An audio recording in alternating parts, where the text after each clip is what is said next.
Hi there and welcome to my channel. My name's Soren and this week I thought I'd do something a little bit more Halloween related. I don't usually do much for Halloween, so I thought I'd go for a fancy dress outfit that I could most likely re-wear at different times of the year. So as you've probably seen by my thumbnail, I'm recreating the Dorothy dress from The Wizard of Oz. So let's get started. So I started off by knowing that I wanted to create a circle skirt, even though the original dress isn't a circle skirt. So I picked up 5 meters of this royal blue gingham. I think the squares on the gingham are about 3 mil, and I also picked up matching thread too. I wanted to have the princess seams for my bodice, so I traced roughly around a t-shirt that I had, and then I just sort of eyeballed where the seams would go roughly, sort of starting at the middle of the armhole and then curving down towards the centre of the chest and then moving straight down. Then to make it a little bit more accurate at the waist measurement, I measured my waist and halved it, so I was just working with the measurement for the front section of my body. I then split this measurement into 4, so each of those side pieces is going to be a quarter of the front, and then the bigger piece in the middle would be half of the front section. To have a square neck on my pattern, I just removed the top section of the shirt by cutting straight across at the height that I wanted my top to finish and making sure to include seam allowance. Once I was happy with the pattern that I'd created, I cut out the pieces that I needed and I made sure to have 2 layers of the front bodice pieces, as my fabric was on the thinner side and I didn't want there to be any sheerness, as well as having a more professional finish with having the dress lined on the inside.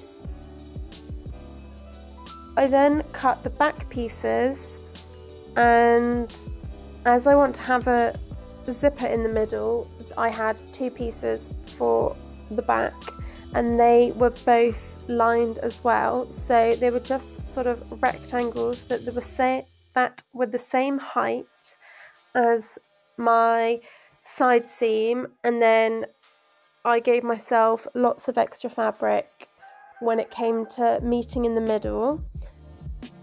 So I attached those to the side pieces, so I had 4 back pieces that were attached onto either side of my bodice pieces on the outer and the lining.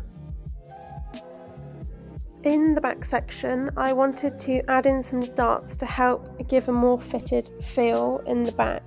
So to do this, I wrapped the bodice around me and marked where the 2 back pieces met comfortably at the very top of the back sections, and then I also repeated this and marked where the bottom pieces of the bodice met comfortably when it was wrapped around me.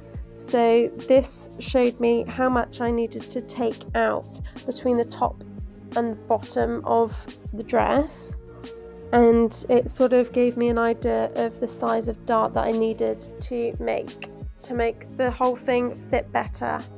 I measured out the amount I needed to take out of my dart and then placed it in the center of each back piece. I measured out the amount I needed to take out of the dart and then placed it in the center of each of the back pieces. There are definitely better ways of doing this, but I just felt like it was a quick way to do it, and looking back it actually turned out really well, so I'd probably go for that method again. Once the darts were in place, I sewed along the top of the 2 bodice pieces, putting them right sides together, and then once I'd done that, I top stitched the seam allowance to the inside lining piece.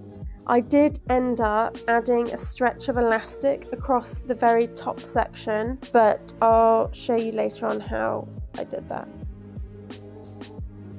So moving on to my skirt, I decided I wanted a full circle skirt, and even though Dorothy's dress looks as though it's probably a gathered rectangle, and as well as it not originally being a maxi skirt, I decided that I did want it floor length, and I was just really keen to create a circle skirt. But you can replicate this dress more closely with a shorter skirt length. So I do have some other videos on circle skirts. I've got a full circle skirt and a quarter circle skirt video, so I'll make sure to link those above and below for more details on measurements and creating a circle skirt.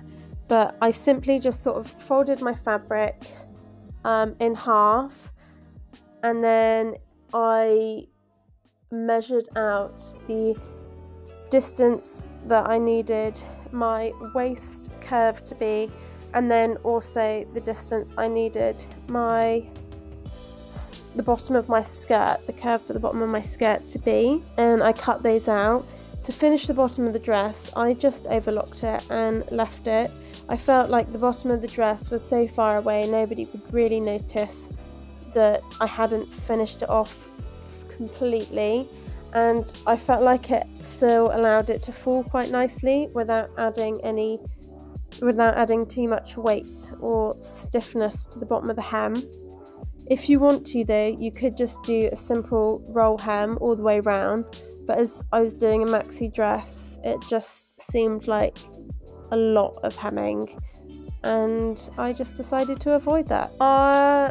The back piece I had originally created as a half circle piece, so I cut it in half, so I had 2 quarters, as I wanted there to be my zipper going straight down the middle. So my waistband was the length of my bodice at the point of the waist, and then it was probably about 20 centimeters thick, I think, so I had enough to be able to fold it in half. So that was also a piece that was doubled up in thickness. I placed the right sides of the bodice and the waistband together and sewed straight along that line. I then was able to fold the waistband up in half, so I was tucking the raw edges of the bodice into the inside of the waistband.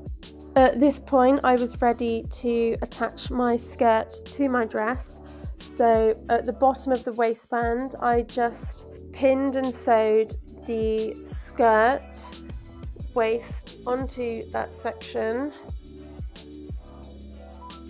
Since I'm using an invisible zipper, I measured how long my zipper would come down to, and then I sewed from that point all the way down to the bottom of my dress, as that is what is recommended to do. I'm not the best at doing invisible zippers, so I will make sure to link some good tutorials out there, and I will find someone who knows what they're talking about. But I pinned my zipper in place and then sewed it down using my invisible zipper foot, and it turned out above average for me, so I was quite pleased, and the floatiness of the skirt does hide the zipper quite well. Started by cutting 2 long pieces of fabric that went from the front of my dress to the back of my dress in length, with a little bit extra for seam allowance and adjustments. It was probably about 10 centimeters wide, so I was able to fold it in half. I sewed them right sides together and closed off one of the short ends, and then flipped them both inside out and top stitched all around the edge of the strap just to give it a little bit more structure. I pinned the front piece of the strap with the closed end onto the front of my dress where I wanted my straps to hit and where I'd sew a button on afterwards. I flipped the strap over my shoulder and marked where it met the back of the dress. This was an easy way to be able to then sew it in place at the back. I then repeated this on the other strap and hand sewed in my buttons onto the front, and then at that point I was done. So how did it turn out? To finish off the look, I just created some little hair ties by using a similar method to the way that I created these straps, but just on a slightly smaller scale. So now I've got some little bows for my hair to complete the look.